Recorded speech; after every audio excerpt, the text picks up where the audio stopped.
जैसा कि आपको थंबनेल में दिख रहा होगा, पार्ट 3 भाग 3 हम भाग 1 और भाग 2 में परीक्षा अध्ययन के सही विकल्प और रिक्त स्थान के क्वेश्चन सोल्व करा चुके हैं। आज हम देखने जा रहे हैं सत्य असत्य। तो परीक्षा अध्ययन का सेट 1 का हम सॉल्यूशन करा रहे हैं, आदर्श प्रश्न पत्र का, जो कि एग्जाम की दृष्टि से महत्वपूर्ण है। आपको यहाँ पर केवल प्रश्न पत्र के केवल क्वेश्चन सोल्व नहीं करा रहे, हम इसका डीप में सॉल्यूशन करा रहे हैं। इसके जैसे यदि कोई दूसरे क्वेश्चन भी आ जाएं तो आप वह कर सकते हैं। तो यह आपकी तैयारी करने के लिए बेहतरीन अवसर है। कृपया वीडियो को देखें और समझें कि हम कैसा क्या करा रहे हैं, ताकि हमको अगला सुझाव प्राप्त हो सके। तो यहाँ देख रहे हैं सत्य और असत्य लिखिए। तो यहाँ लिखा हुआ है प्रत्येक परिमेय संख्या वास्तविक संख्या होती है। पहले तो आपको ये पता होना चाहिए कि परिमेय संख्या क्या होती है। तो मान लो जिसे P/Q के रूप में लिख दें, मान लो 3/4, तो ये 3/4 क्या वास्तविक संख्या होती है? तो अभी आपको यहाँ पता होना चाहिए कि वास्तविक संख्या क्या होती है। वास्तविक संख्याएं वे संख्या होती है जिसमें परिमेय व अपरिमेय संख्या क्या हो, शामिल हो। तो वास्तविक संख्या के अंदर क्या आ रहा है, परिमेय संख्या आ रहा है, मतलब कि यह हमारा कथन क्या हो जाएगा, सत्य। क्या हो जाएगा, सत्य। प्रत्येक परिमेय संख्या वास्तविक संख्या होती है, तो हम बोल देंगे हैं। मतलब कि आपसे पूछा जाए कि 100 के नोट में 10 का नोट होगा कि नहीं होगा, ऑब्वियसली होगा। तो इसलिए प्रत्येक परिमेय संख्या वास्तविक संख्या होती, तो ये क्या हो जाएगा, सत्य। अब अगला क्वेश्चन है, समरूप त्रिभुजों के क्षेत्रफल सदैव बराबर होते हैं। इससे पहले हमने रिक्त स्थान में भी समरूप के बारे में पढ़ा था। अब हम यहाँ पर सत्य असत्य में आ गए कि समरूप त्रिभुज है तो उनके क्षेत्रफल बराबर होंगे क्या। मान लो मैं यहाँ पर दो ट्रायंगल बनाता हूँ, एक छोटा बना दिया और एक बड़ा ट्रायंगल बना दिया।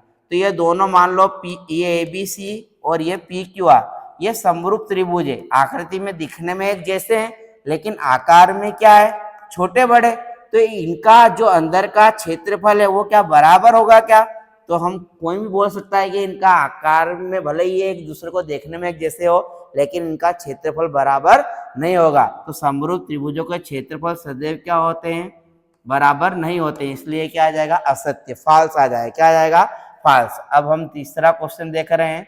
तो तीसरा क्वेश्चन आपको दिख रहा होगा यहाँ पर, ये वाला तीसरा क्वेश्चन, देखी गई वस्तु का उन्नयन कोण दृष्टि रेखा और क्षैतिज रेखा से बने कोण का कोण होता है, जबकि वस्तु को देखने के लिए अपने सिरे को नीचे की ओर झुकना पड़ता है।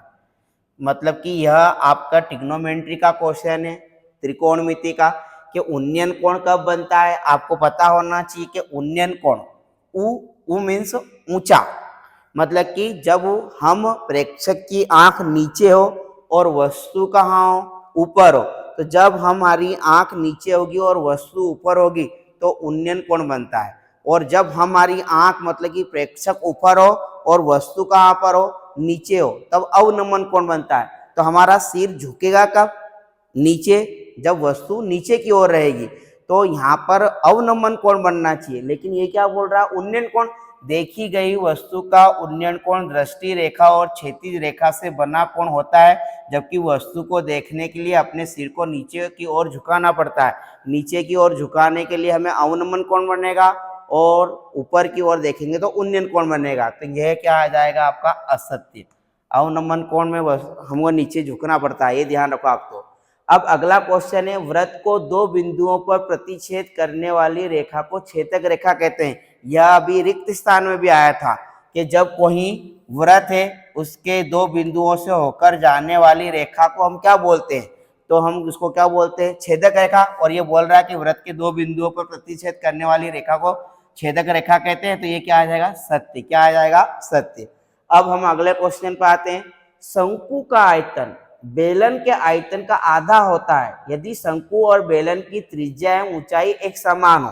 पहले तो आपको यह पता होना चाहिए कि बेलन का आयतन क्या होता है और शंकु का क्या आता था। तो ये मैंने बनाया आपके सामने एक बेलन और ये बनाया मैंने आपके सामने एक शंकु। शंकु फिर से बनाता हूं मैं, 1 मिनट। बर्थडे की टोपी, ठीक, मान लो ये है और ये वाला आपका क्या है, शंकु। इन दोनों की रेडियस क्या है, बराबर, और इनकी जो हाइट है वो भी क्या है, बराबर। यदि रेडियस और हाइट बराबर होगी तो क्या उनका आयतन बराबर होगा। आयतन मीन्स इसकी जगह, अंदर की जगह जो इनके अंदर आ सकता है। मान लो एक टंकी है, उसके अंदर 5 लीटर पानी आ सकता है, और एक शंकु है, उसकी त्रिज्या और हाइट बराबर है, तो क्या उसके अंदर भी 5 लीटर पानी आ सकता है क्या, यह आपको बताना है। तो आपको हमेशा पता होना चाहिए कि बेलन का आयतन होता है पाई आर स्क्वायर एच, और इसका आयतन होता है 1/3 पाई आर स्क्वायर एच। अब आपको दिख रहा होगा पाई आर स्क्वायर एच यहाँ पर भी, पाई आर स्क्वायर एच यहाँ पर भी है, लेकिन जो आयतन आया उसका कितना है, 1/3 है। मान लो इसका आयतन 30 है, तो इसका आयतन कितना आएगा, 10। आधा नहीं होगा, तीसरा हिस्सा होगा। तो यह कथन क्या हो जाएगा, असत्य। क्या हो जाएगा, असत्य। कभी भी शंकु की यदि त्रिज्या और ऊंचाई और बेलन और की त्रिज्या और ऊंचाई बराबर हो तो उसका आयतन आधा नहीं होता, उसका तीसरा हिस्सा होता है। अब मैं अगले क्वेश्चन की ओर बढ़ रहा हूं कि आपको दे रखा है 3 माध्यिका बराबर बहुलक प्लस 2 माध्य।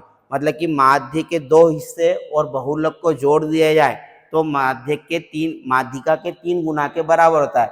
3 माध्यिका बराबर बहुलक प्लस 2 माध्य, तो ये एक आइडेंटिटी है, इसको याद ही रख लो कि 3 माध्यिका बराबर बहुलक प्लस 2 माध्य होता ही है।